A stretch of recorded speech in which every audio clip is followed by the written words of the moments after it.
Hello students, science इन 3D channel पर आपका बहुत बहुत स्वागत है। मैं हूं ईशा शर्मा और आज की इस वीडियो में हम बात करने वाले हैं ह्यूमन एक्सक्रीटरी सिस्टम की। और एक्सक्रीटरी सिस्टम के बारे में हम जानेंगे 3D में विजुलाइज करके। आज हम देखेंगे कि एक्सक्रीटरी सिस्टम का क्या रोल है, उसमें कौन कौन से पार्ट्स हैं और वो पार्ट कैसे कैसे काम करते हैं। आज सब कुछ हम बात करने वाले हैं। तो सबसे पहले देखेंगे कि एक्सक्रीटरी सिस्टम क्यों जरूरी है। तो इसके बारे में जानने से पहले सबसे पहले इंपॉर्टेंस जानते हैं। मान लीजिए बच्चों कि आपने स्पाइसी फूड के नाम पर खा लिया बहुत सारा नमक। क्या उतने नमक की हमारी बॉडी को जरूरत थी? हमारी बॉडी को उतना नमक नहीं चाहिए, हमें नहीं चाहिए उतना ज्यादा नमक, या बहुत ज्यादा अगर आपने पानी पी लिया तो उस एक्सेस वाटर का होगा क्या बच्चों? वो एक्सेस वाटर बाहर निकल जाएगा। उतना पानी नहीं चाहिए, ना ही चाहिए उतने सोल्यूट। तो हमारा एक्सक्रीटरी सिस्टम क्या करता है? Removal of excess solutes and excess water, right. और एक इंपॉर्टेंट काम आता है बच्चों एक्सक्रीटरी सिस्टम में, जो कि है क्लीनिंग ऑफ ब्लड,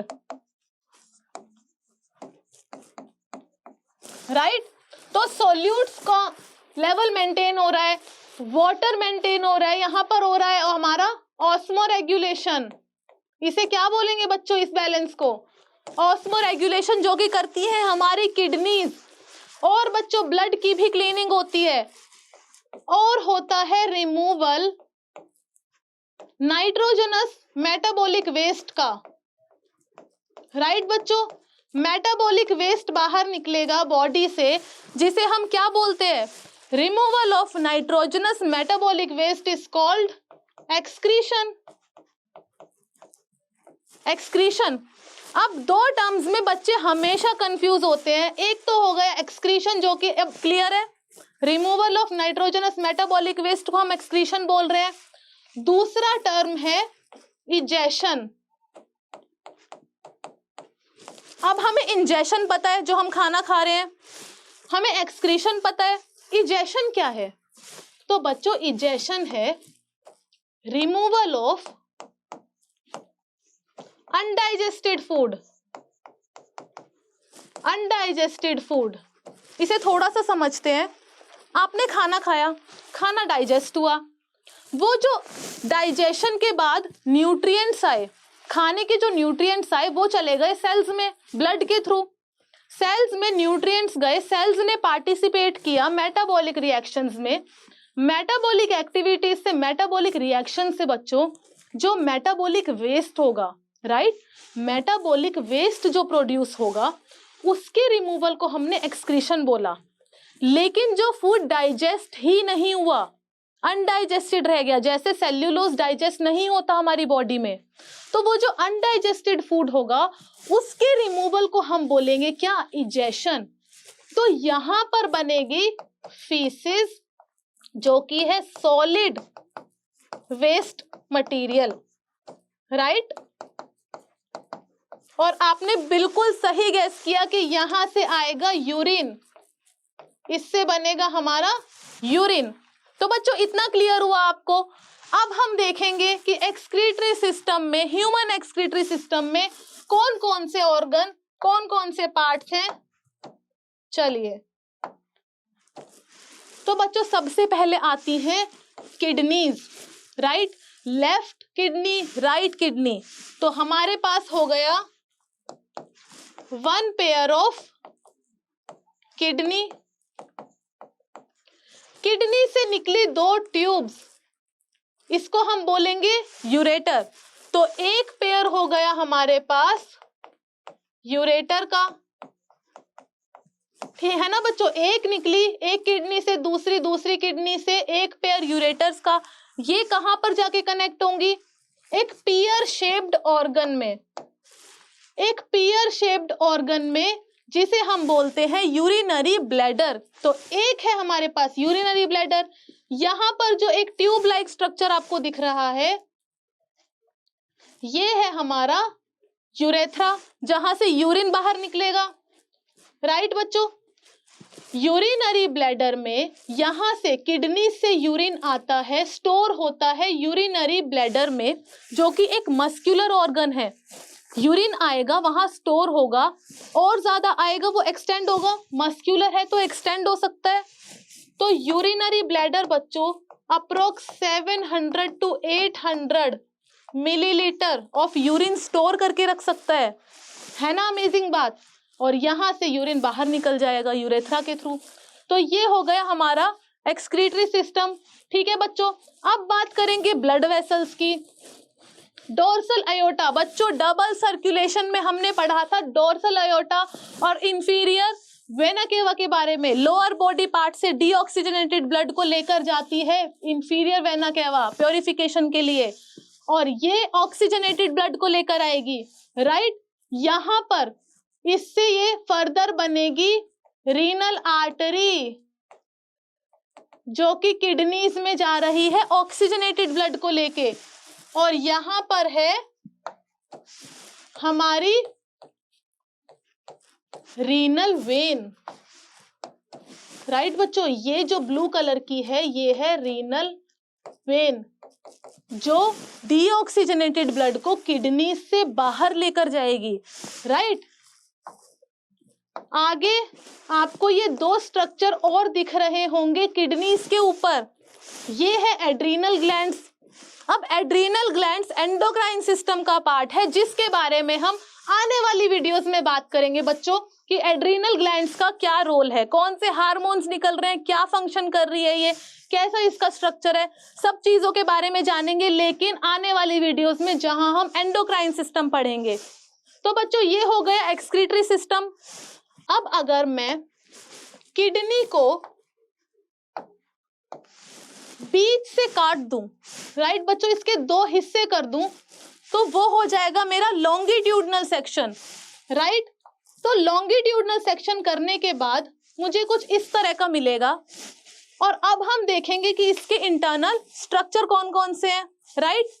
तो किडनी में सबसे पहले हम बात करेंगे कि किडनीज के होते हैं दो पार्ट, कौन कौन से बच्चों। किडनीज के आएंगे दो पार्ट, एक होगा कॉर्टेक्स, जो कि यहां पर आपको दिख रहा है आउटर पार्ट, राइट, और जो अंदर का पार्ट है वो है मेड्यूला, राइट बच्चों। तो एक हो गया कॉर्टेक्स, एक हो गया मेड्यूला। अब जो आउटर कवरिंग है, जो आउटर लेयर है, हर ऑर्गन की बच्चों अपनी एक प्रोटेक्टिव लेयर होती है, बाहर की लेयर किडनीज में भी है, जैसे हम क्या नाम दे रहे हैं, renal capsule, right. Renal capsule हो गई बाहर की लेयर। अब बच्चों ये जो आपको ट्रायंगल दिख रहे हैं, ये जो शेप, ये जो स्ट्रक्चर आपको दिख रहे हैं, ये क्या है, ये है हमारे मेड्यूलरी पिरामिड। ये जो पिरामिड्स है मेड्यूला में है, मेड्यूलरी पिरामिड्स हो गए। अब जो कॉर्टेक्स का ही एक्सटेंशन हो रहा है, ये स्पेस जो है ये पिरामिड्स के बीच में, इसे हम बोलेंगे बच्चों रीनल कॉलम, राइट।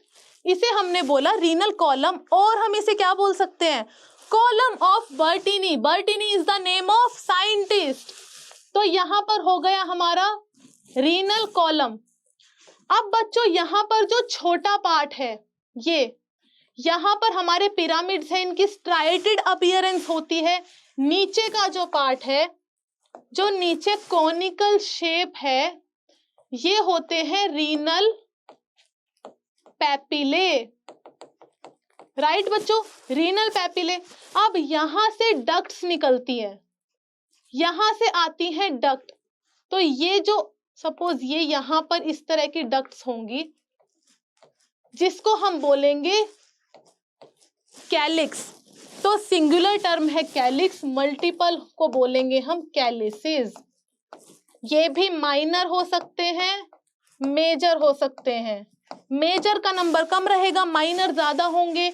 तो पतली ट्यूब्स होंगी, फर्दर खुलेंगी मेजर कैलिक्स में, उसके बाद आएगा बच्चों वो वापस से खुलेंगी बीच के ब्रॉडर एरिया में।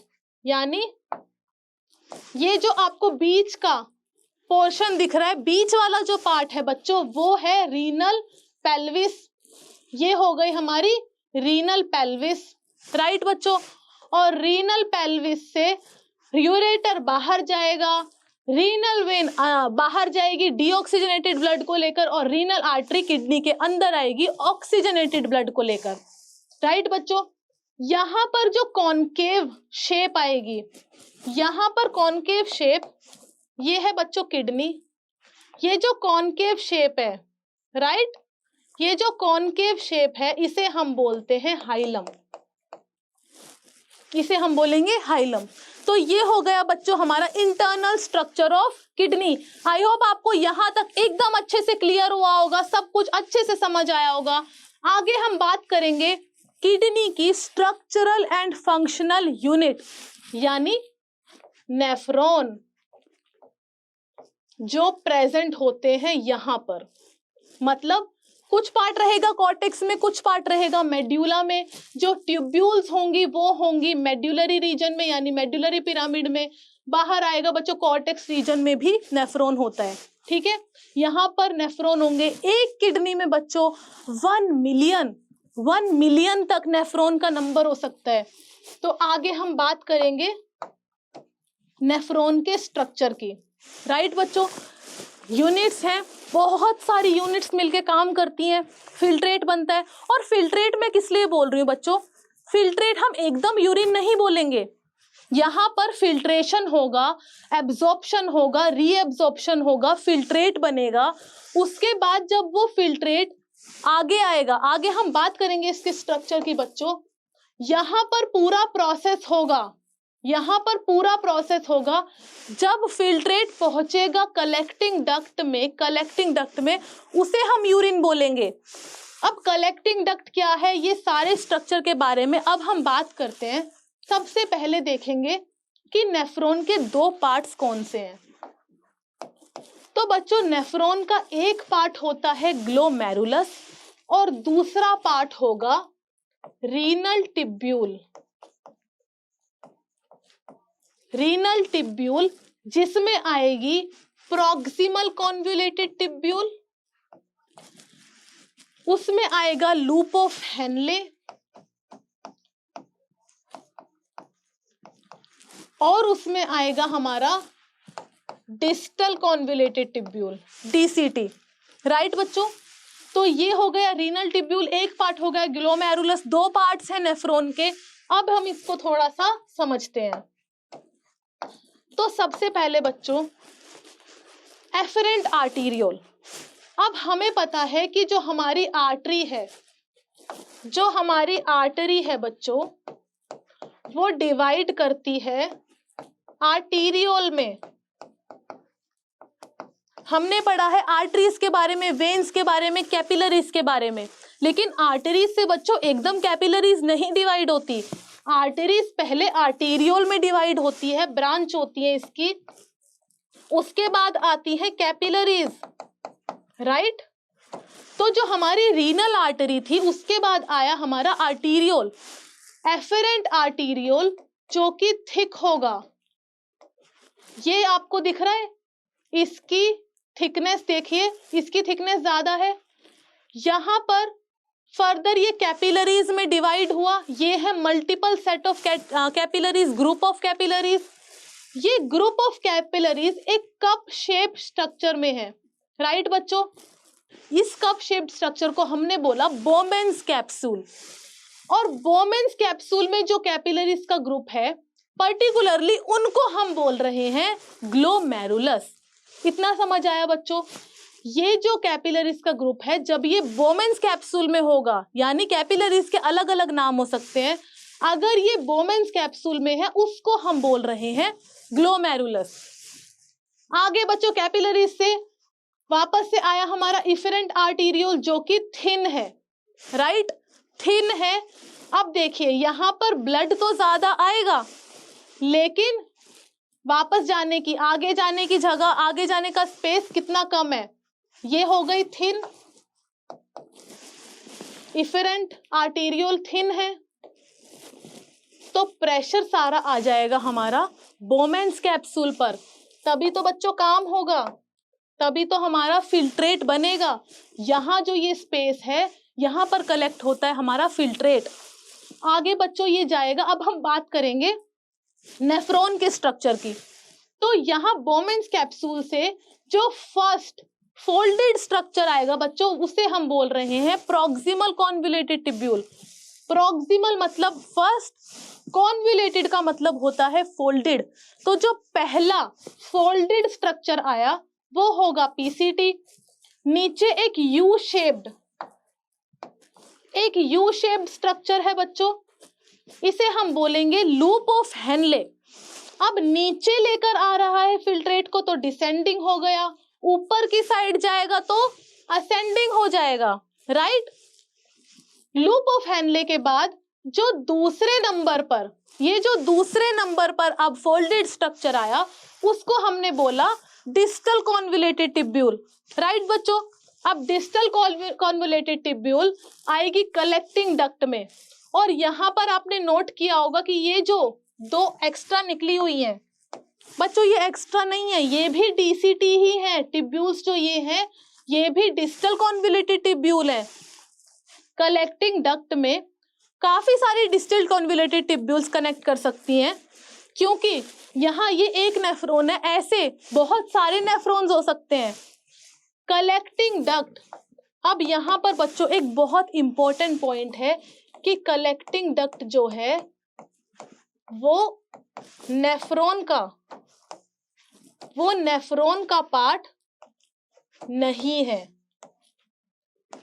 इसीलिए हमने बोला कि नेफ्रॉन के दो पार्ट हैं, एक ग्लोमेरुलस और एक रीनल टिब्यूल, जिसमें पीसीटी, लूप ऑफ हेनले और डीसीटी आता है। कलेक्टिंग डक्ट नेफ्रॉन का पार्ट नहीं है, इसीलिए इसमें distal convoluted tubule multiple connect हो सकती हैं। तो ये हुआ बच्चों हमारा नेफ्रॉन का स्ट्रक्चर। तो आज की इस वीडियो में हमने पढ़ा ह्यूमन एक्सक्रीटरी सिस्टम के बारे में।